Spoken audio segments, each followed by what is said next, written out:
This video is created to show you an example of a course created by the Upper Room based on a book by one of their authors. The book in question for this study is Questions God Asks Us by Trevor Hudson, and it is an Upper Room book.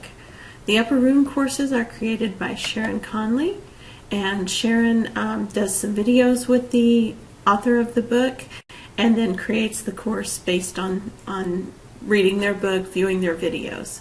So I'm going to show you how this is set up. This course, this is the landing page for the course, the announcements page. Actually, these are created so that each one goes out by email every day, so the participant receives this by email. That's why it'll say, you'll see it says on each one, log into BeADisciple.com to find the additional e-course content, because of course there's much more than just what comes in the email. But there's a thought for the day each day.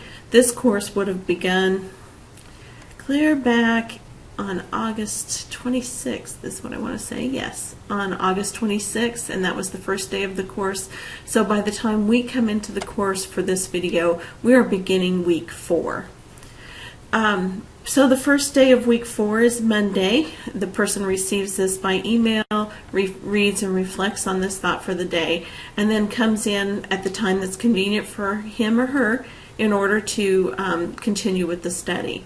Because I would have been participating in this study for 3 weeks previous, and this is my 4th week, I'm very familiar with how the course is laid out by now. So all I'm going to do is show you how the course is laid out, and I'm not going to talk about how I know this, because a student in the first week becomes acquainted with the materials with the help of the instructor.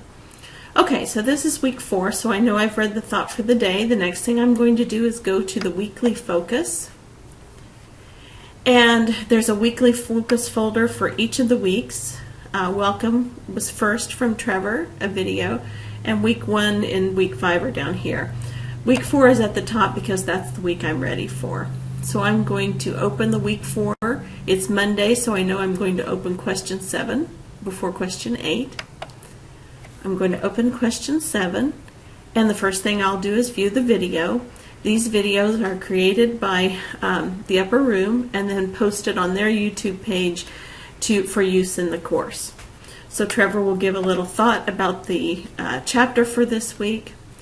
A lot of the Upper Room studies incorporate the actual book, and so participants do not have to buy a physical copy of the book. And here, for example, is I think it was chapter 7, Who Do You Say That I Am? So again that coordinates with the reading here and the title of the folder that we're in, Who Do You Say That I Am? And so I would be able to read through this chapter. I can save it as a PDF to my computer and then read it on an e-reader, or I can read it right on my laptop. So I would read through this chapter, and I'm going to scan down here to page 92.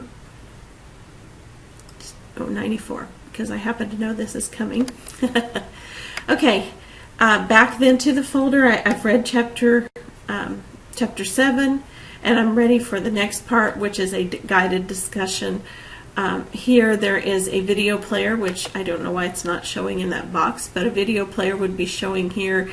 I could click the play button on an audio player would be showing here, and it actually is Sharon reading from pages 94 to 96, and so I can, if I'm an audio learner, I can listen to this portion for reflection. If I'm a visual learner, I might want to read along. But this again is what she has recorded, this part about answering God's question, this time for reflection.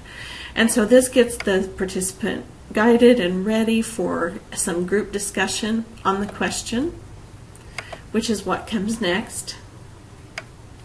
The community discussion, Who Do You Say That I Am? So here Sharon has listed the questions out so that I'm able to take some time and reflect on them. I might write my answers down. I might type them on my computer. I can take some time and think about how I want to answer these questions before I go to my community discussion area in order to discuss this with the others in my group. This course is set up so that it is for small groups working through the materials together, interacting with one another. Again, we're on week 4, and I've done this before, so I know that I'm going to scan all the way down past weeks 2 and 3 to 4. Who do you say that I am? The questions are here again for me to reflect upon, and by this time I should have already done that. And then I'm going to open the discussion, and here I will create a thread in order to post my answers to the discussion. This isn't a video to show you how to use the discussion board, so I'm not going to go through that, but I will show you a little bit of a discussion that has taken place. I will expand. If I expand this, I'm going to click on this first one by Amy. There are different ways to use the discussion board, and participants have to explore and figure what those are. But here, Amy has reflected on the questions herself, and then Laura has come along and given some answer or some feedback or some discussion to her question. And there are 2 posts in this thread, and that's what I'm able to see. I'm going to use my back button to go back one so that I can show you another discussion, which might be this third one that has 2 responses. And this is a different way that I can look at them. I can click all 3 and collect, and then I can see all 3 on the same page, so that I would read the way that Pam responded to the questions, and then Amy's guidance or reflection back to her, and Laura's input as well. So I'll use my back button, and that's where the discussion takes place. And then midweek in this course, it is set up for me to come back and participate in the next discussion of week 4. I think that they have this set up to do Wednesday or Thursday of the week. There's a lot of flexibility, even though you're moving through materials together. There's quite a bit of flexibility. If you have to miss a day, you can easily make it up the next in online courses. And so I would come back to week 4, question 4, and I would find the same thing: a video, my chapter to read, guided reflection, audio player, and then the discussion for the questions for discussion. Okay, I hope that gives you a good overview of an upper room course. They have a lot of choices.